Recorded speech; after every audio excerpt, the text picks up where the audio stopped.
الحمد للہ رب العالمین والصلاة والسلام علی سید المرسلین اما بعد فاعوذ باللہ من الشیطان الرجیم بسم اللہ الرحمن الرحیم الصلاة والسلام علیک یا رسول اللہ وعلی آلک واصحابک یا حبیب اللہ الصلاة والسلام علیک یا نبی اللہ وعلی آلک واصحابک یا نور اللہ۔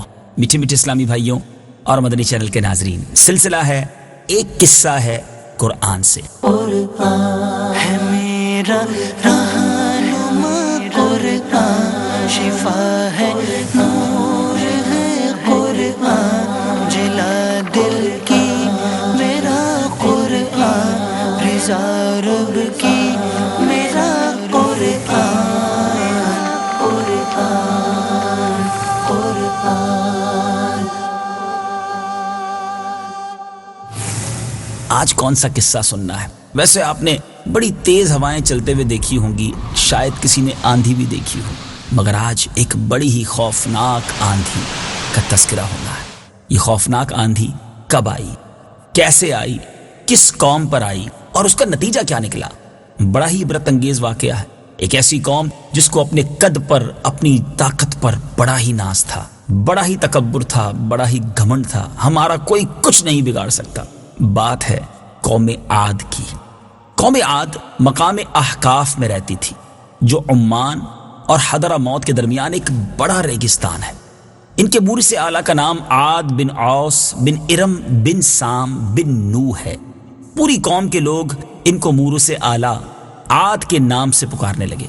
یہ لوگ بت پرست اور بہت بد اعمال اور بد کردار تھے۔ اللہ تعالیٰ نے اپنے پیغمبر حضرت ہود علیہ السلام کو ان لوگوں کی ہدایت کے لیے بھیجا، مگر اس قوم نے اپنے تکبر، اپنی سرکشی کی وجہ سے حضرت ہود علیہ السلام کو جھٹلا دیا، اپنے کفر پر باقی رہے، اڑے رہے۔ حضرت ہود علیہ السلام نے بار بار ان کو عذاب الہی سے ڈرایا، مگر اس شریر قوم نے نہایت ہی بے باکی اور گستاخی کے ساتھ اپنے نبی کو یہ تک کہہ دیا۔ کیا کہا؟ قرآن پاک میں موجود ہے، آئیے سنتے ہیں۔ أجئتنا لنعبد الله وحده ونذر ما كان يعبد آباؤنا فأتنا بما تعدنا إن كنت من الصادقين۔ ترجمہ: کیا تم ہمارے پاس اس لیے آئے ہو کہ ہم ایک اللہ کی عبادت کریں اور جن چیزوں کی عبادت ہمارے باپ دادا کیا کرتے تھے انہیں چھوڑ دیں؟ اگر تم سچے ہو تو لے آؤ وہ عذاب جس کی تم ہمیں وعیدیں سناتے ہو۔ آخرکار عذاب الہی کی جھلکیاں شروع ہو گئیں۔ 3 سال تک بارش نہ ہوئی اور ہر طرف قحط و خشک سالی کا دورہ ہو گیا، یہاں تک کہ لوگ اناج کے دانے دانے کو ترس گئے۔ اور اس زمانے کا دستور تھا کہ جب کوئی بلا آتی، کوئی مصیبت آتی تو لوگ مکہ معظمہ جاتے اور کعبہ مشرفہ میں دعائیں مانگتے تو بلائیں ٹل جاتی تھی۔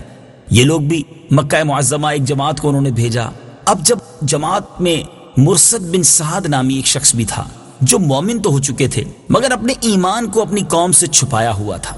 جب ان لوگوں نے کعبہ معظمہ میں جا کر دعائیں مانگنا شروع کی تو مرثد بن سعد کا ایمانی جذبہ بیدار ہو گیا اور اس نے تڑپ کر کہا کہ اے میری قوم، تم لاکھ دعائیں مانگو مگر خدا کی قسم اس وقت تک پانی کا ایک قطرہ بھی نہیں برسے گا جب تک تم حضرت ہود علیہ السلام پر ایمان نہ لاؤ۔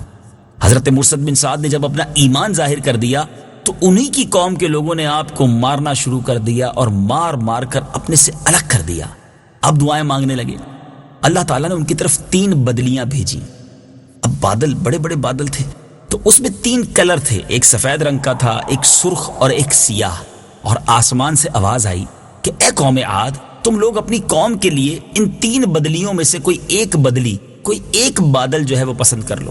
اب انہوں نے کالے رنگ کا بڑا سا بادل پسند کیا کہ لگتا ہے یہ خوب برسے گا اور اس سے ہمیں خوب پانی ملے گا۔ انہوں نے کالے رنگ کے بادل کو جب پسند کیا تو وہ کالی بدلی اب اس قوم کی طرف جانے لگی۔ یہ لوگ بھی وہاں پہنچے۔ جب وہ قوم عاد کی آبادیوں کی طرف پہنچے تو وہاں لوگ بہت خوش ہوئے کہ اب زبردست ابر برسے گا، خوب بارش ہوگی۔ حضرت ہود علیہ السلام نے فرمایا کہ اے میری قوم، دیکھ لو یہ عذاب الہی ابر کی صورت میں تمہاری طرف بڑھ رہا ہے۔ مگر قوم کے جو لوگ تھے وہ گستاخ تھے، اپنے نبی علیہ السلام کو جھٹلایا اور مذاق اڑانے لگے کہ کہاں کا عذاب اور کیسا عذاب۔ وہ قوم تو کہتی تھی یہ تو بادل ہے، جو ہمیں بارش دینے کے لیے آ رہا ہے۔ اب یہ بادل پچھم کی طرف سے آبادیوں کی طرف برابر بڑھتا رہا اور ایک دم اچانک اس سے ایک آندھی آئی، اور وہ کوئی نارمل آندھی نہ تھی بلکہ اتنی شدید تھی کہ اونٹوں کو ماں سوار اڑا کر لے گئی اور کہاں سے کہاں پھینک دیتی تھی۔ پھر اتنی زور آور ہو گئی، اتنی تیز آندھی ہوئی کہ درختوں کو جڑوں سے اکھاڑنا شروع کر دیا۔ یہ دیکھ کر قوم عاد کے لوگوں نے اپنے بڑے بڑے جو پتھروں میں پہاڑوں میں انہوں نے محل بنائے تھے اس میں جا کر انہوں نے دروازے بند کر دیے۔ فیل یہ کرنے لگے، محسوس یہ کرنے لگے کہ اب ہم محفوظ ہیں، مگر اس آندھی نے ان کے ان زبردست مضبوط محلوں کے دروازوں کو اکھاڑ پھینکا اور اس عمارت کو جھنجھوڑ کر اس کی اینٹ سے اینٹ بجا دی۔ یاد رہے میٹھے میٹھے اسلامی بھائیوں کہ یہ آندھی 7 رات اور 8 دن مسلسل چلتی رہی، یہاں تک کہ قوم عاد کا ایک ایک آدمی مر کر فنا ہو گیا اور اس قوم کا ایک بچہ بھی باقی نہ بچا۔ جب آندھی ختم ہوئی تو اس قوم کی لاشیں زمین پر اس طرح پڑی ہوئی تھیں جس طرح کھجوروں کے درخت اکھڑ کر زمین پر پڑے ہوتے ہیں۔ قرآن مجید اس واقعے کو کس انداز میں منظر کشی کرتا ہے، آئیے سنتے ہیں۔ وَأَمَّا عَادٌ فَأُهْلِكُوا بِرِيحٍ صَرْصَرٍ عَاتِيَةٍ۔ ترجمہ، اور عاد کے لوگ تو وہ نہایت سخت گرجتی آندھی سے ہلاک کیے گئے۔ سخرها عليهم 7 ليال و8 أيام حسوما فترى القوم فيها سرعا كأنهم أعجاز نخل خاوية۔ ترجمہ، اللہ نے وہ آندھی ان پر لگاتار 7 راتیں اور 8 دن پوری قوت کے ساتھ مسلط کر دی تو تم ان لوگوں کو ان دنوں اور راتوں میں یوں پچھاڑے ہوئے دیکھتے گویا کہ وہ گری ہوئی کھجوروں کے سوکھے تنے ہیں۔ فَهَلْ تَرَى لَهُم مِّن بَاقِيَةٍ۔ ترجمہ، تو کیا تم ان میں کسی کو بچا ہوا دیکھتے ہو؟ پھر قدرت خداوندی سے کالے رنگ کے پرندوں کا ایک غول نمودار ہو جنہوں نے ان کی لاشوں کو اٹھا کر سمندر میں پھینک دیا، اور حضرت ہود علیہ السلام نے اس بستی کو چھوڑ دیا اور چند مومنین کو جو ایمان لائے تھے ساتھ لے کر مکہ مکرمہ چلے گئے اور آخر زندگی تک بیت اللہ شریف میں عبادت کرتے رہے۔ اے میرے میٹھے اسلامی بھائیوں، اس واقعے سے ہمیں کیا سیکھنے کو ملتا ہے؟ بعض اوقات تھوڑی سی طاقت، تھوڑی سی دولت کسی کو مل جائے، تھوڑا سا مقام مل جائے، تھوڑا قد لمبا ہو، جسم مضبوط ہو، تو انسان کے پیر زمین پر نہیں رہتے۔ جی میٹھے اسلامی بھائیوں، یہ تکبر کی جا نہیں ہے۔ اگر آپ کے پاس مال ہے، طاقت ہے، شہرت ہے، خوبصورتی ہے، یا کسی وجہ سے کوئی عہدہ مل گیا ہے، یہ سب رب نے دیا ہے۔ اس معاملے پر سرکشی کرنا، اپنے بزرگوں کی باتیں نہ ماننا اور معاذ اللہ کی نافرمانی کرنا، یہ تو غیر مسلموں کا طریقہ ہے۔ مسلمان تو ہر حال میں رب کا شکر گزار ہوتا ہے۔ تکبر کرنا یہ ہمارا کام نہیں۔ آپ نے دیکھا کہ قوم عاد جن کے بڑے بڑے قد تھے، پہاڑوں میں ان کے پاس گھر ہوا کرتے تھے، اس قوم کے بارے میں آتا ہے کہ یہ پہاڑوں کو تراش خراش کر گرمیوں کے لیے الگ گھر بناتی تھی، سردیوں کے لیے الگ گھر بناتی تھی۔ اتنی ویل مینج، اتنے طاقتور لوگ تھے، مگر جب عذاب الہی آیا اور اللہ نے آندھی بھیجی، ذرا غور کرے، ہوا نے سب کچھ تہس نہس کر کے رکھ دیا۔ تو ہمیں بھی سوچنا چاہیے، اگر آج ہمارے پاس کوئی نعمت ہے اس پر شکر ادا کریں، اس پر تکبر نہ کریں۔ میٹھے میٹھے اسلامی بھائیوں، یہ قرآن پاک کی آیات ہمیں جھنجھوڑ کر سبق دے رہی ہیں کہ اگر آج دنیا میں کوئی مرتبہ ہے، کوئی منصب ہے، کوئی طاقت ہے، ہمیں عاجزی اختیار کرنی چاہیے۔ قرآن مجید میں ایک جگہ اللہ تبارک و تعالیٰ ارشاد فرماتا ہے، وَالْمُؤْتَفِكَاتُ بِالْخَاطِئَةِ۔ ترجمہ، اور الٹنے والی بستیوں نے خطاؤں کا ارتکاب کیا۔ قرآن مجید میں ایک اور جگہ ان لوگوں کے بارے میں کس انداز میں ہماری تربیت کی جا رہی ہے۔